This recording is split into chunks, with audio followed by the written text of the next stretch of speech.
AFTV Shah, we just sat down, watched the 90 minutes. Not the best result, to say the least. How you feeling? Mate, that's 2 losses in 1 week. After that result against Crystal Palace, I thought today, all right, we're at home. We've got Brighton, who's been on a poor run. We're going to go out there and really make something happen. Like, I just expected 3 points. I thought we'd concede a goal, but I thought, yeah, we'll get 3 points. But that was just an absolute shambles. Like, with the remaining fixtures that we got left, I can't really see us getting top 4. I've been positive, but it's a big, big concern. Yeah, it's not only 1 blow this week, it's 2. And then you couple that up with Tottenham's thrashing of Newcastle, and we'll see what they do against Villa in the end. But it doesn't bode well. You've mentioned top 4 and you've said how positive you've been about it and how it doesn't seem likely now. Mathematically, there's still a chance, but I was asked about it. I've asked Dan, I've asked LV. If we don't get top 4, is it a disaster? Yeah, it is a disaster because that all we've been playing for this season is the league. We're kicked out of everything else. We're in no other competitions. All we had to do is just focus on the league. How are we losing to Palace and Brighton in 1 week? When we come against them other big oppositions, I don't feel like we could get a job done against them. Well, we've got tough away games coming. I mean, we got Southampton away next, who have just got smashed by Chelsea, and I'm sure they're going to want to bounce back. And then we got Chelsea away, United at home, West Ham away. We needed 9 out of 9 going into those games, Shaw. Even looking at the players, do you really feel like they could go out there and get points from those remaining teams? It didn't look like they knew what was going on today. Exactly, and I just think Xhaka playing in that left-back position as well. We said from the starting 11 show, bring Tavares on.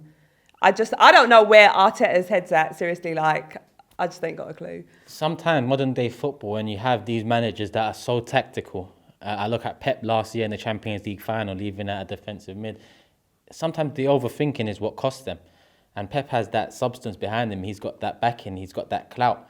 Arteta seems to be making big decisions. I look at Villarreal semi-final last year where Xhaka slotted in at left-back and there was an awful lot of criticism then. That was the end of our Champions League hopes.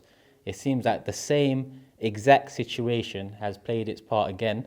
But this time, like you said, we've got a backup left-back in Tavares. We've got Lokonga, who came in the summer.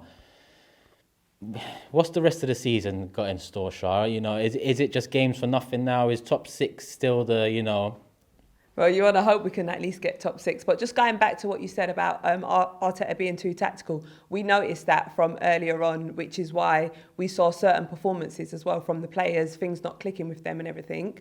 And when you sort of make that comparison to Pep Guardiola, Pep can do that because he's got that squad depth. Do you know what I mean? He's got a first team, solid. He's got a second team, solid. When you compare that to Arsenal, we ain't got that.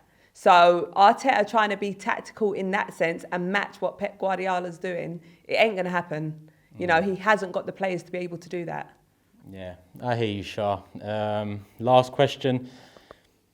Who comes out of today and the last week with the most criticism? The ownership, the manager in Edu, or the players?